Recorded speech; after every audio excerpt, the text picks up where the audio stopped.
Welcome to the ride with Wild Wayne Cartwright, an exciting thrill ride through the wonderful world of HBCU athletics. Before our trip begins, let's set a few ground rules. First, subscribe to this YouTube channel. Second, hit the like button. Third, please be sure to tell someone else about this show. Now that we've got these things out of the way, it's time for our journey to begin. Sit back, relax, and enjoy your ride.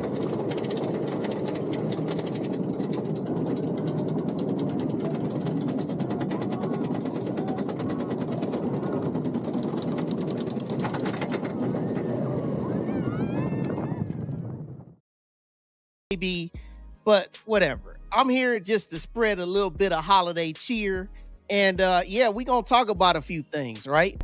I call this my end of the year sermon. Right now, I know a lot of us that go to church. You have that watch night service where the preacher comes up, the pastor comes up, or the guest pastor comes up, and they got some things to say to close the year. Sometimes they make some declarations. They do all those different things. What I want to do today is I just want to make sure that I say a few things from Wild Wayne's perspective that makes things a little bit clear from his side on my feelings of certain things of the aforementioned, the transfer portal, NIL, all that different kind of stuff. Everybody knows. You haven't been hiding under a rock. You know what's been going on. You know that there's been movement. It happens every year at this time. Okay. So people, you just need to just have a good time. And, hey, listen, I like that. You say you should have, you know what? You want the music? You want the music? You want the music? I'll bring the music back. Let's go for it. There you go. You ask, you shall receive. All right. So yeah, let's just really get into it. Let's have a good time this afternoon, right? Because, and just like you said, pray that you and your family had a blessed, fantastic Christmas. We did. I pray that everybody out there, you had a blessed and fantastic Christmas, right? So yes, you ask, you shall receive. We gonna have some fun today. Now, everybody make sure you hit the like button. And if you're watching this thing for the very first time, where you been? Also, welcome. And then also on top of that, I just like to just say, hey, hit that subscribe button so you can be part of the ride. You know what I'm saying? As we move forward, we're going to have a good time and do what we do today. Yeah. So first off, man, let's start off with something I just saw, man. Listen, shout out to my guy, Tremaine Jackson, head coach of Prairie View. Shout out to him. I want to just say, man, I had a really good time talking to you at Media Row there at the Celebration Bowl. If you hadn't seen that interview that I had with him, you can go back and you can check that out. It was pretty dope. But he said this today, and I love it. He said, seeing some of these bowl gifts that are being handed out to non-championship 5 and 6 game winners is wild. My guys won 10 games in a conference championship and didn't get nearly the gifts. And you know what, man? That's just what it is here in today's day and age. You could be 6 and 6 and go to a bowl game and you end with a 7 and 6 record and you end up with rings and you end up with all this different swag. You get a lot of these different things, man. Blows my mind.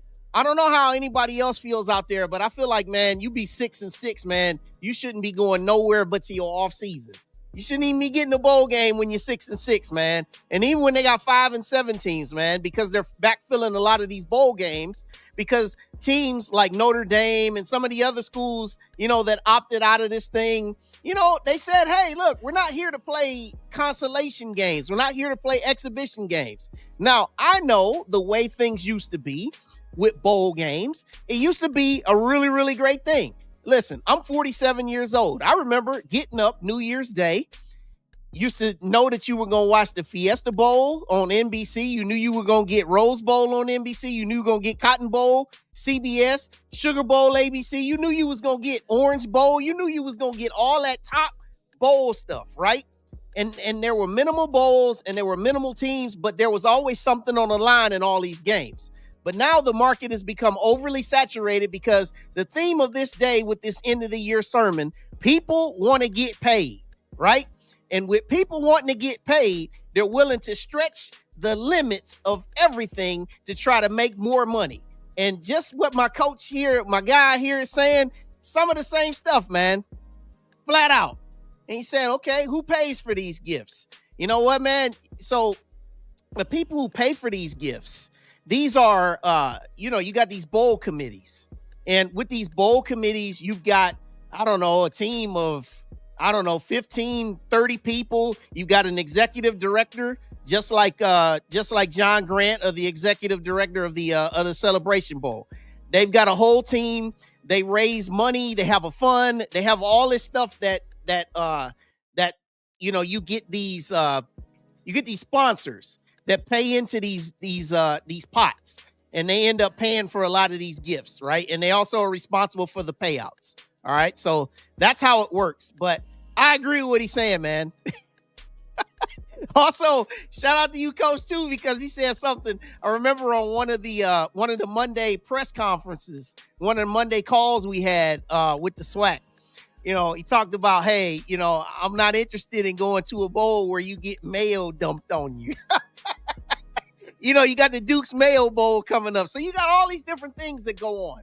Listen, if you love football and you love watching those bowl games, cool. But for me, I feel like where we're at right now, man, some of this stuff has gotten so far out of hand. And I don't want to sound old school about it, but hey, it is what it is. But shout out to you, Coach. I agree with you. All right, now let's get to it. All right, we got some transfer portal trends, all right? And I'm going to set this up with this sermon here. You got these trends, man. So over 4,000 players have entered the transfer portal, okay? So hold on, man. He said Cricket Wireless Bowl, they giving kids track phones for free. Hey, man, shout out to you, man. That's a hell of a comment, man. I love it. All right. So listen, this is since the transfer portal began. Okay. This is since the era began. All right. Over 4,000 players have entered the transfer portal. All right. As of now, with around 68% of the players getting committed to the new schools. All right. So you got 68% of players that get committed to new schools. And then the rest of it, man, these dudes are just floating out in the wind. You got guys that enter the portal and not everybody finds a home. Okay.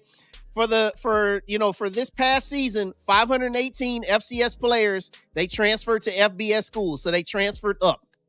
439 FCS players, they transferred to other FCS teams. Okay. So, they made a few what might be considered lateral moves or whatever.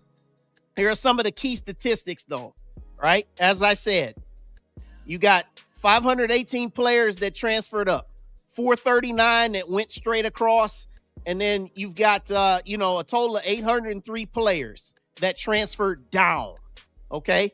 That's the one that really mattered to me, was that you had 803 players from the FBS. They transferred down a level to FCS. Okay. So in this whole trend era right here, okay, people are entering the portal for various reasons. Now, I know everybody, the first thing you want to say, you want to talk about, well, where's the loyalty? And I've said in many cases, and in many times over the years, I've talked about how the current trends have changed. And yeah, you're right. It's a lot of movement going on. And with all the movement that goes on, some players are just looking for a better opportunity. It's not always about trying to get paid for certain players, okay? Some players, they just really do love the game. Contrary to belief, ladies and gentlemen, there are players out here who actually do love football, that actually love the sport that they're in. They're just looking for a better position or a better place to feel better about what they're doing. Sometimes they don't click with the head coach. Sometimes the head coach don't click with them. Sometimes the head coach leaves. Sometimes your position coach that recruited you, that you have that relationship with, leaves. It just is what it is, right? But the thing that people don't really understand in the whole equation is players with this new era, they have the ability to do what they want. There is no commissioner. There is no rules really in place. There's no watchdogs that says, hey, we're going to control things. You remember what it used to be. You can only transfer really one time. And when you transferred, you had to sit out a year. And then what ended up happening was, then there were guys who said, all right, I'm going to hire a lawyer and I'm going to sue for my rights to be able to play immediately. Then you started seeing waivers started to come through. And then what ended up happening is that the NCAA, they got exhausted with having a lot of these lawyers starting to come into play, suing and getting rights of waivers, and schools got tired of it. They said, you know what? Let's just create this transfer portal. Let's just let them just move. And what it started out with, hey, as long as you have a degree, you can go wherever you want. The first notable guy who did that was a guy named Russell Wilson. Russell Wilson, if you might recall, he played his years at NC State. He got his degree. His coach said, you're not good enough to play here anymore. Remember, he was playing baseball at the time. So he decided, I'm going to take my talents to Wisconsin, lit it up. You know the rest is history. But then, as I said, over time, a lot of teams, a lot of players, a lot of schools, they got tired of dealing with the waiver process. But you look at the success rate and the purgatory of it. You got high entry, but you got lower success. All right. Now, while many enter, roughly 45 to 50% of FBS players who enter the portal, they successfully make it, leaving many without a new team. Okay, so you got to understand that when players leave, with all the people who are leaving, there's a trail of dust that is left behind. And the thing about everything is you got players that are entering the portal. Many of them have the same ideas. Many of them have the same aspirations. I said before, there are players that actually do love ball. But then again, there are players who actually love the prestige. There are players who love, being the man, being the guy, being the one, being the starter. They're the guys who don't really want to compete against somebody else, okay? So you look at, as of right now, 1,141 FBS players are in the portal. The FCS numbers are still being tabulated, but you can imagine that there's still a lot of people who are in the portal, all right? So you look at the purgatory that's out there. You got a lot of players who are just nowhere. And there are a lot of players who do find a place to play, but they end up in a worse situation than what they left from. And the sad thing is when our players that are out here, they transfer up, they transfer, even when they transfer down. Some of them, they leave a scholarship behind, taking a risk.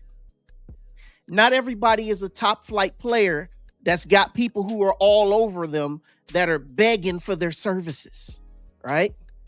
She said sometimes players are already in the best situation for them, and then they transfer and mess it up for themselves. Exactly. That is my point exactly. Sometimes you're in a good situation already. And the thing to this point that really just bugs me is that you'll see players on the FCS level, they'll transfer up or they'll transfer to another school and they'll end up being a rotational player. You end up lighting it up where you were, and then you go somewhere else and you barely see the field. You're barely even heard of. There's always these, hey, what happened to so-and-so that had that great season? What happened to so-and-so that had all those yards, that made all those tackles last year? Where are they at? You pull up their stats. Sometimes you don't see nothing, right? Or what you see not even a fraction of what it used to be. What the team is in its current iteration. The bottom line of where you're at now is that every team that you have, it's not going to be the same when you get into summer camp the next season. Most of the players you got, they won't be there anymore. It is, as Emmett Jones said, it's a revolving door. You're going to continually swirl this thing like that revolving door when you go into that swanky building. You're going to try to push your way through a door, right? But you're going to always see this door circling. The best thing you can do, man, is you've got to enjoy the team that you have while you got it. If they're winning, if you're winning this year and you got some breakthrough players and you got some all-conference players and they got any eligibility left, consider it a bonus if you're able to hold on to a guy. Because I can tell you right now, most of them, see you later, bye. And you can't take it personal. And I know it's been a lot of this talk about the Jackson States, Prairie Views, talking about all these other teams that are out here that are losing players. But I'm going to tell you something. If your coaching staff is any good, they're going to find guys. They're going to find players to backfill. Here's my case in point. And I'm going to find it because I know I have it. But here's my one biggest case in point. With South Carolina State last year, you know what? I got rid of that slide, but that's okay. I know it off the top of my head. South Carolina State last year, they won the MEAC, perfect 5-0 record. They get to you get to the Celebration Bowl. They lost to Jackson State. You knew what it was. What they did, they ended up losing almost all of their squad.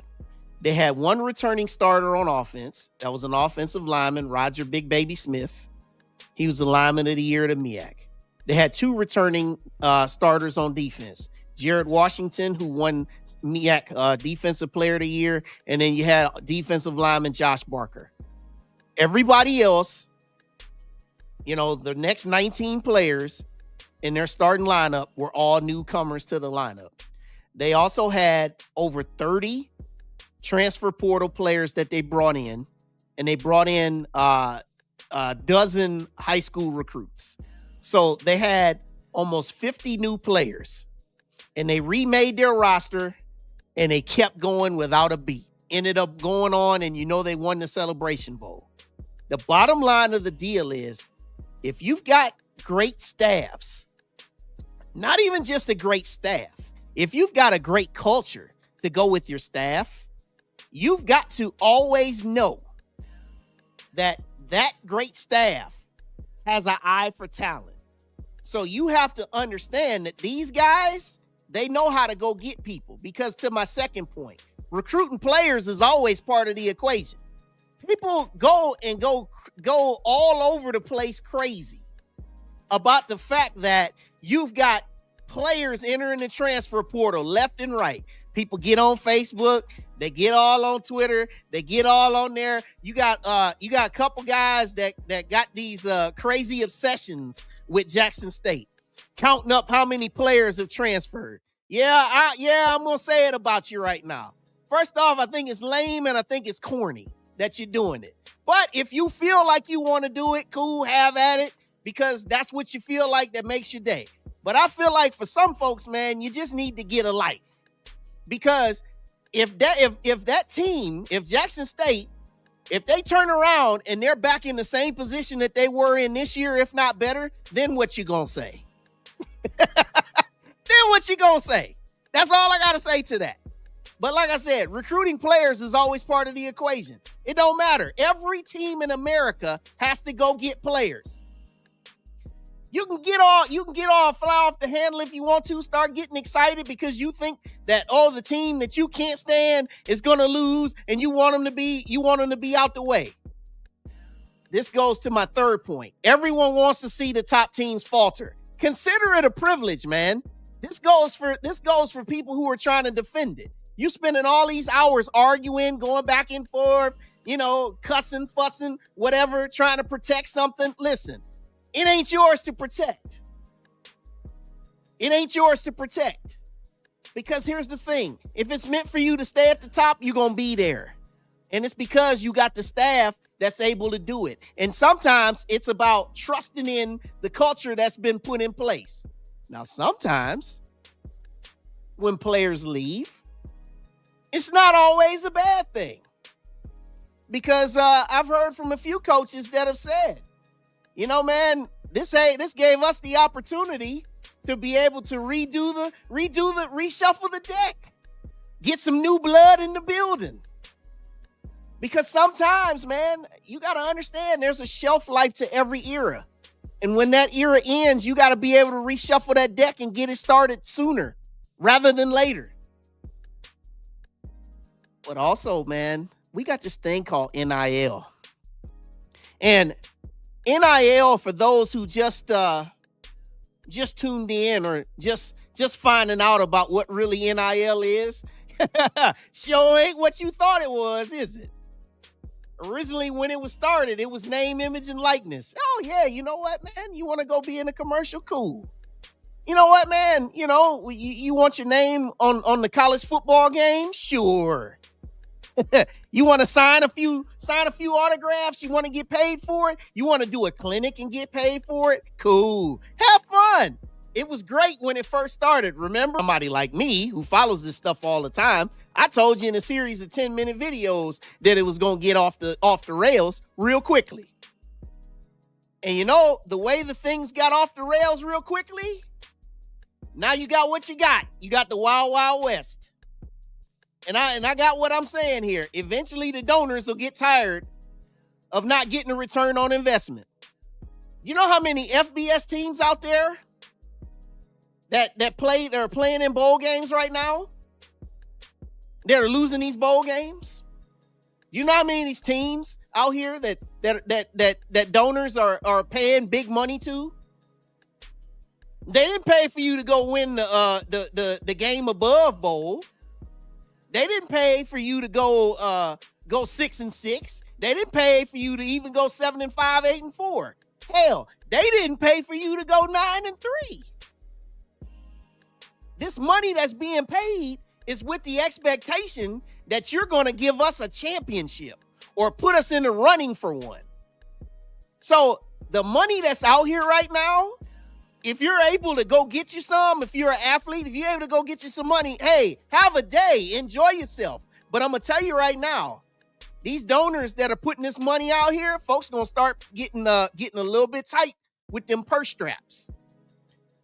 One thing that was very famous that was said, Troy Aikman, Hall of Famer, y'all know him, calls games on ESPN, now play for the Cowboys. He said he wrote a check to his alma mater, UCLA, for quarterback Dante Moore. You know who Dante Moore is. He's getting ready to start for the Oregon Ducks in the Orange Bowl. Wrote a check for him, right? Kid immediately transferred. He said, that's the last time they'll get me. That's the last time they're going to trick me.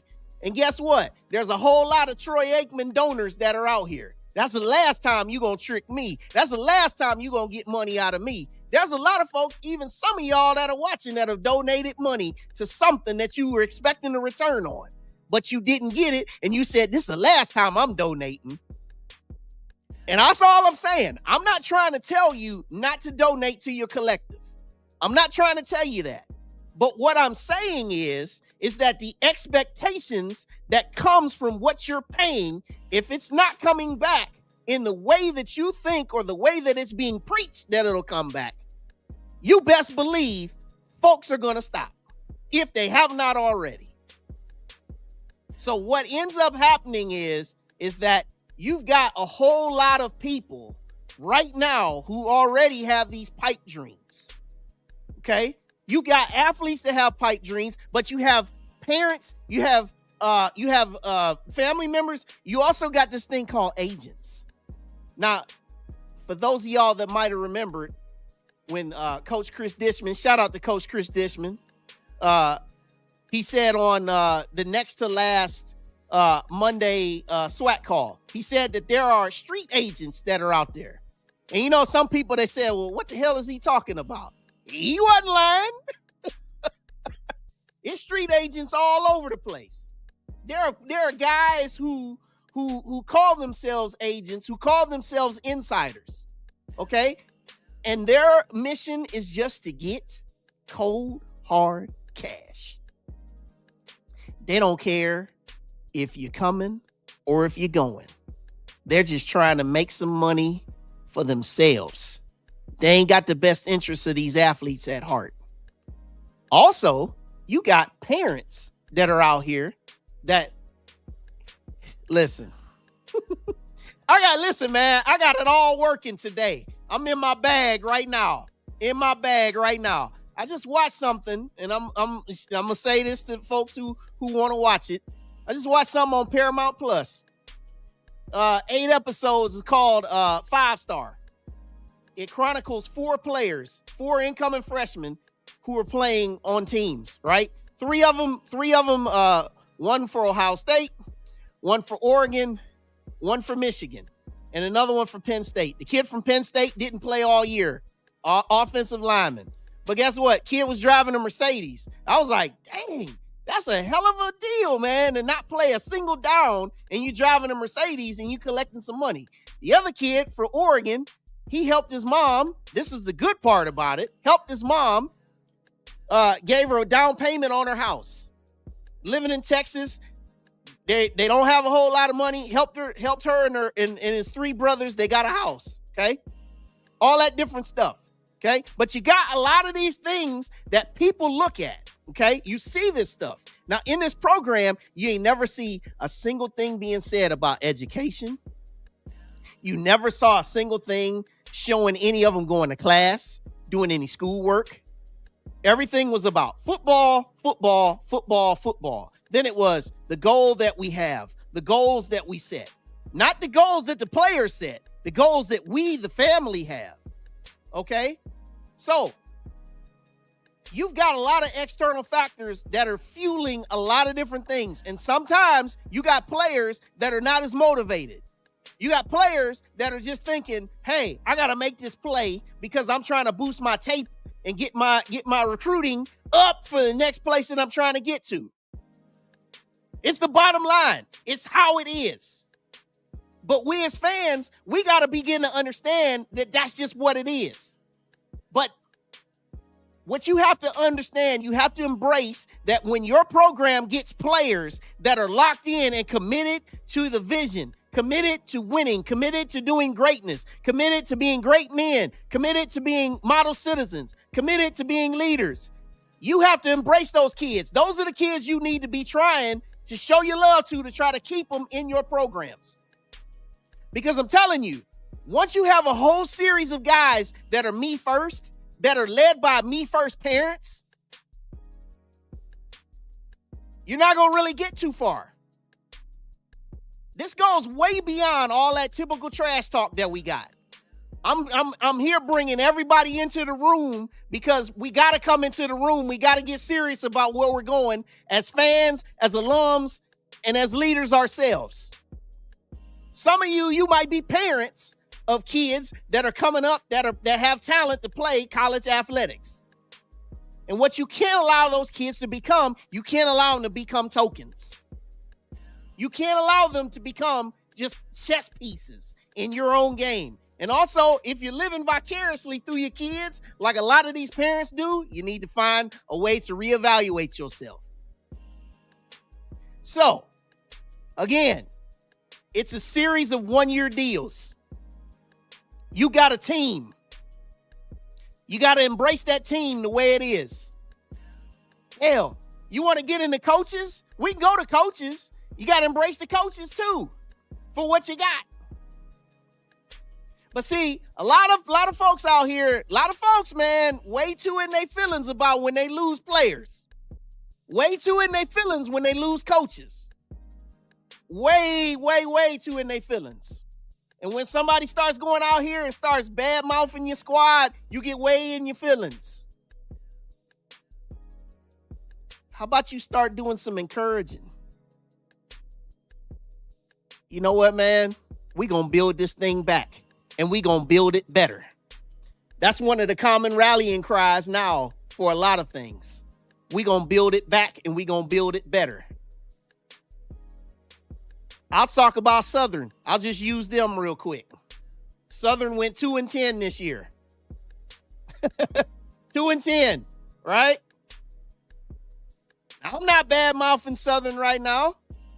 What I'm saying for Southern is, hey, you finished the season by beating your rival, right? Now you got a new head coach. You got a new everything. You're starting things over. I said many times, sometimes you had to hit rock bottom before you can start again. And also, in the case of, I'm getting there. In the case of Jackson State, you know, you came up short. But how do we know that coming up short wasn't the best thing that happened to this program? And how do we know that some of the players that are moving on, maybe that might be just a good thing for you guys? See, a lot of times we get so fixated about winning and losing, we don't think about the culture. We don't think about the whole thing as a whole. You've been on a run. What is it going to take to get on another one? Sometimes to get on another one, you got to start over. Flat out. So, this is just where we at, man. I just hope everybody can just embrace where we are as a people, where we are as a culture. Because, see, like I said, Wild Wayne, I've been doing this, y'all seen me, for 2 years now. Been saying the same stuff. Listen, I know I love my Alabama A&M Bulldogs. Hell, I got the sweatshirt on. Love my Alabama A&M Bulldogs, but guess what? Their path, their walk is the same as like everybody else's. Everybody's trying to find the players, trying to find the formula that can keep this thing going. And the best squads are able to master this 1-year process. Master it. You know, Prairie View, they brought in over 70 new players last year. And guess what? You bring in all these players, the best staffs are able to mold these dudes and get them into these positions. And sometimes these coaches, they're able to get rid of these dudes that are not about the culture. So again, you got to consider everything a privilege, man. As you head into the off seasons. You head into the offseason, you head into everything that's happening. The transfer portal is going to open on January the 2nd, okay? And it's going to be open for a 2-week period. And when it's open for a 2-week period, you're going to see all types of movement, all right? Now, the portal gives and the portal takes. You're going to get guys that are going to come in. You know, you're going to get some guys that maybe were under-recruited. You're going to get some guys that maybe were undervalued. That will come to your team and they'll boost it, right? You're going to get a lot of these different movements that are going to happen, right? A lot of it. And you're going to see teams that are going to find a way to reshuffle. Just like he said, the purge, the reload. You're right.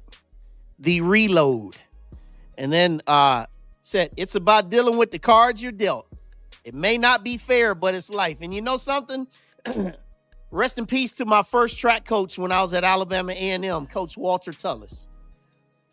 We had a real tough relationship, but you know what? He said something to me, and he said something all the time that always resonates to me this day. It's hard, but it's fair. And you know something? It's always about how can you master these challenges? That ain't just a football thing. This is a life thing for everybody. It's how can you master or how can you overcome the adversity or overcome the difficult? It's like when you were a kid and you had a puzzle that you had to put together. When you put a puzzle on the table, sometimes they came in, you know, a couple hundred pieces. Sometimes it's 1,500 pieces. There was a lot of pieces that you had on the table. And a lot of these pieces, they were put in quirky different situations and quirky configurations, right? And sometimes you just had to be patient over a number of days to be able to put this puzzle together. And a lot of times, that puzzle, when you get it, you see what it looks like on the box. but what it looks like on the table is sure as hell far away from what they're supposed to look like on that box. And some folks, we don't have the patience to see that picture be put together by arranging all the pieces of that puzzle. Sometimes we get off of it when we start feeling the first sense of adversity. Man, these pieces, man, this is so much harder than I thought it would be. You know, a lot of times we get into talking about, oh yeah, we gonna win, we gonna do this, we gonna do that. And then you got to get down in the trenches and start actually doing the work. And you figure out, man, this is a lot challenging than I thought it was.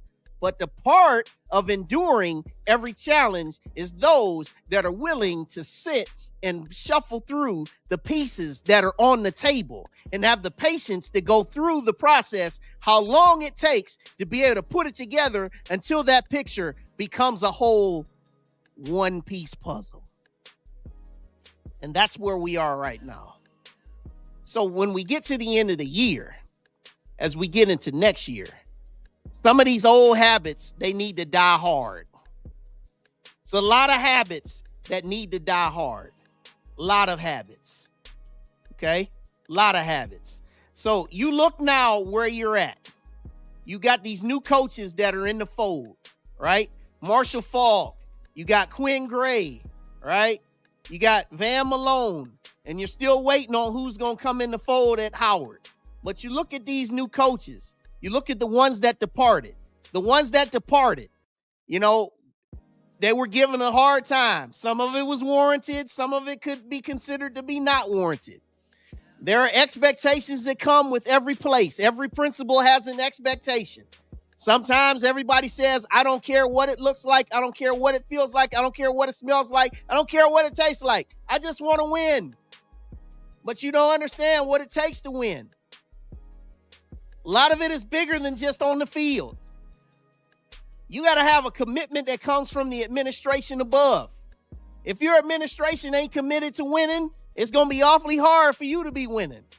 Because when you got your administration committed to winning, administration will make all the necessary moves and make sacrifices and make changes, make some budget switches, make some budget additions to make sure that you can get there.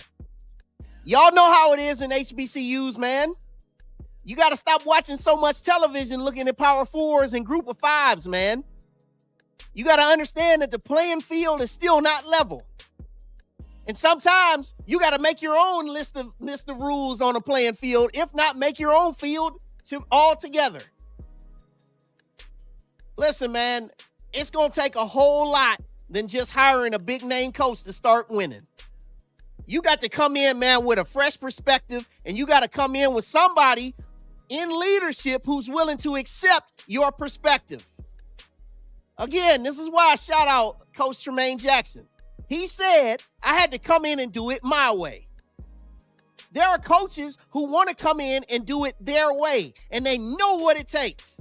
And some of folks, listen, man, oh my God, I love it right now. Some folks, man, listen, here it is right here. Some of these folks are the old guard. Folks like to call them the old heads or the windsuit committee, right? Some of these folk, man, they are so bad for the new culture that you're trying to put in. Because when you're trying to hire new people, you're trying to do new customs, you're trying to do new traditions, you're trying to change the values and the trajectory of things. You got folks that are still stuck in the way that it always was. We always meet at this type of time. We always do it at this type of way. We always had it this type of fashion, this type of flow, this type of flavor. Some of y'all folks, man, are so bad for upward movement. You got athletic directors like Anton Goff, Dr. Paul A. Bryant, Ashley Robinson. You got some really good athletic directors out here that got some great vision. They got some great passion, great aspirations to try to change the game. But they can't do what they do unless they have great leadership that's behind them and with them. And for some of y'all out here, you know exactly what I'm talking about. Because you got folks that just don't want to get on board with something brand new. They want to win, but they want to control the narrative about winning. And that's all it is, man. So you can hire all the brand name guys if you want. But if leadership don't change, you're going to have the same thing. You can spend all the money you want on salaries. But if leadership don't change, you're going to have the same thing. And I'm going to say this too. I've said this before too, man. You got to have leadership that don't want to be the story. Sometimes, man, you just got to know how to just sit your tail down and just play your role. That's just what it is, man.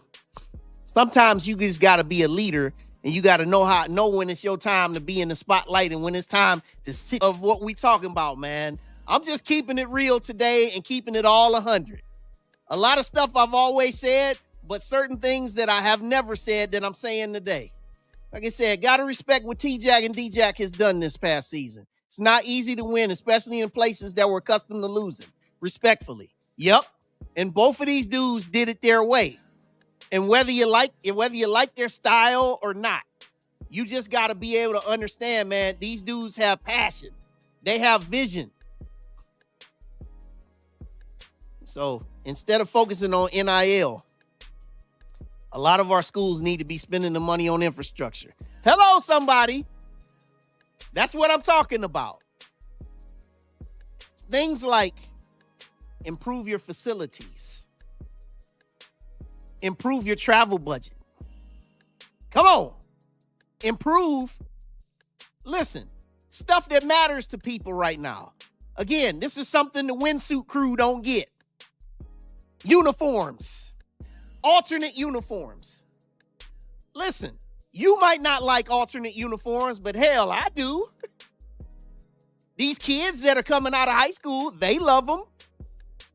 But you know what else they like, man? They like going to somewhere where the facilities are better than the ones that they had in high school. Infrastructure. Facilities. Hell, recruitment budget. Let's go. Come on, man. Recruitment budget.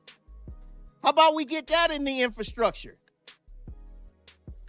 These are the things that matter. These are the things that you, as a consumer and as an alum, you need to also be on board with. Facts. At PV, we just need the coach, just needing the coaching and some NIL commitments to see the results we saw this season. But that's not the case at a lot of other places. That's the truth people don't want to face. Let's go, man. Come on, man. Come on. He said the coalition. No one vilified the dude. He won a division that's always up and down and won a title against the team. Well, you know, man, it is what it is.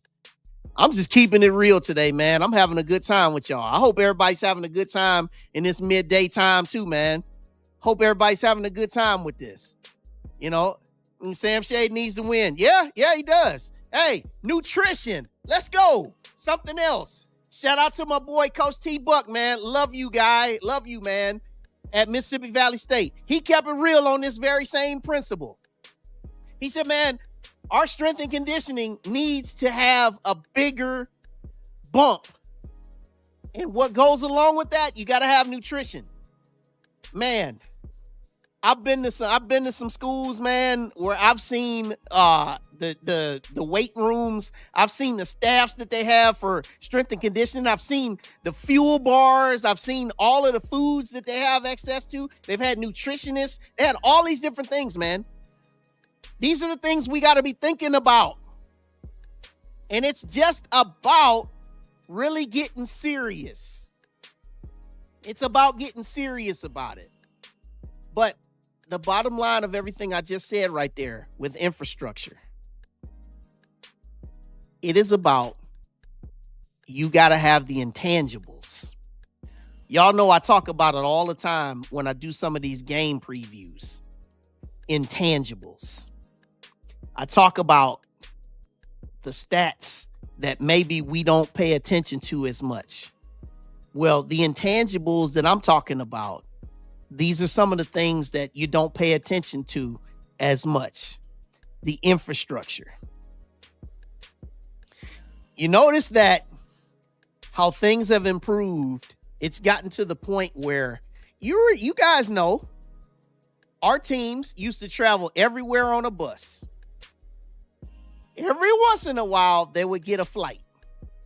If it was to California or someplace astronomically far. But for the most part, almost everywhere you traveled, you was on a bus. Okay? And you got to understand that now things have changed to where programs are actually starting to fly a bit more. And that makes a huge difference. But that's part of the infrastructure that we're talking about. Okay? That's a lot about the type of donation and value that we're talking about. I know everybody wants to talk about donating to players to try to get new players. But at the end of the day, if you've got these players, but you don't have a good infrastructure, what's that going to do? That's going to continue with that revolving door. And also, hello, somebody. How about just get back to supporting your players? Players want to be somewhere, and I talked to a lot of them. They said that they want to hear the support. They want to hear crowd noise. They want to see fans come in the stands. They want to see fans be there on the road.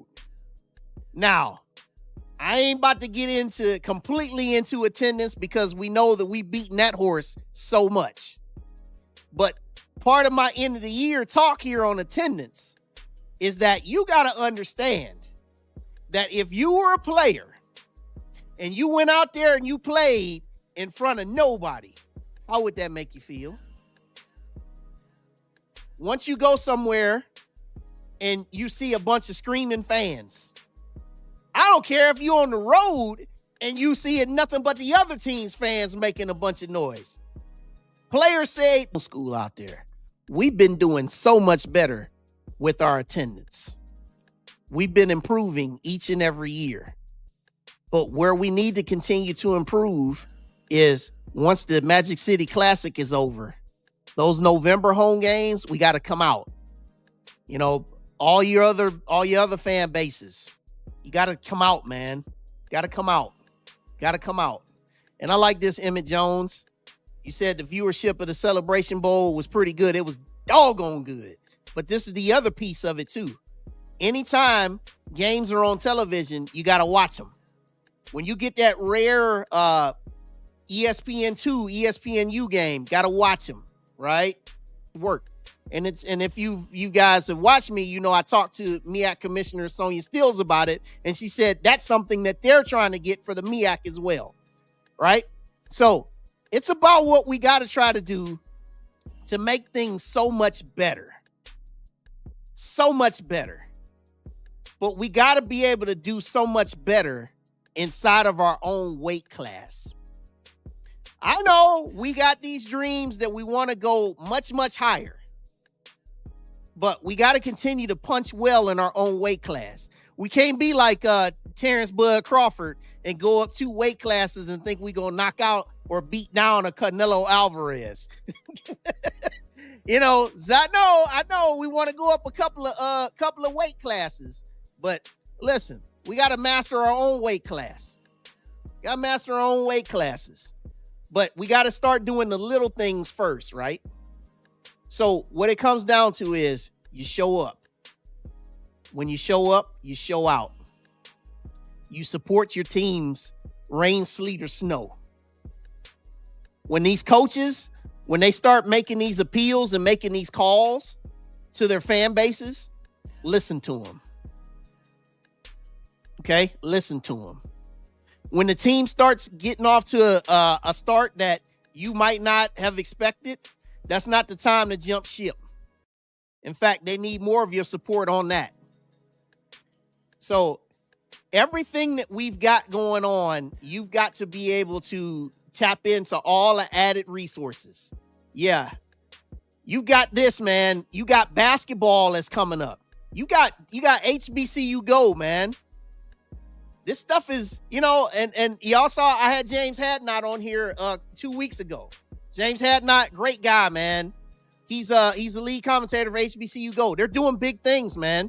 I talked to Steve Weish at the Celebration Bowl, you know, on pregame. When me and him, we were talking. And he said to me, he said, yeah, he said, we're really, really working to try to get in bigger markets. So the way that these platforms can get bigger is it comes with more support from us. So you keep doing what you're doing. And he said, SWAC TV was good to me. Just add multi-view in some schools. Please improve your count. Yes, I agree with that as well. I agree with that as well. But that goes back to what I said about, maintaining your own weight class, your own level of sustainability of where you're at. You know what I'm saying? We master where we're at now, and all this stuff will come. Trust me, I want the multi-view too.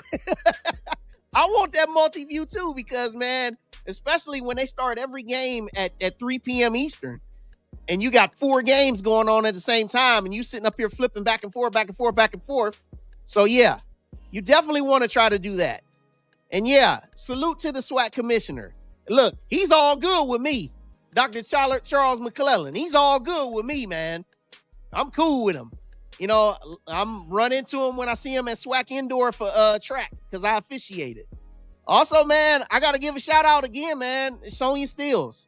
Listen, when I interviewed her at the Celebration Bowl, man, she sat down. I told her, I said, listen, I know folks that say a lot of things, and she knows what folks say, but she good with me because she works hard.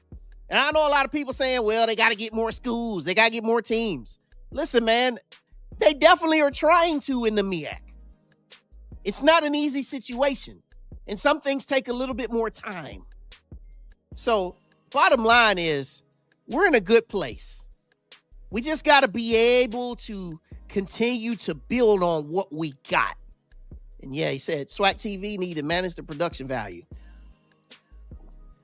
Set it up higher. Yeah. And you know what? I think what will also be helpful is SWAC TV. They'll get the pregame show. Also, do some postgame stuff. Do it a little bit bigger, man. But again, weight class. You take your time and you do what you do. Okay? You take your time and you do what you do. And once you do what you do, the greater returns will come. So, as we get down the stretch here of this end of the year sermon episode, I just want to say that it's been my joy and it's been my pleasure to be able to bring all of this stuff to you guys the way that it's been all year. I know that there's a lot of shows out here. There's a lot of platforms out here. And, I'm just grateful that you guys have chosen to spend time on mine. And, I'm just grateful that you guys have decided to spend time with me as much as you have. You've watched me on Wednesday nights. You've watched me on Sunday nights. You're watching me even right now on this special episode today that I just came up with about maybe 20 minutes before I went live. But I wanted to make sure I ended the year on a good note. But also, I'll tell you the things that are coming. I'm working on a series called HBCU Chronicles. Working on a series where I'm doing some interviews with certain coaches and certain figures, right?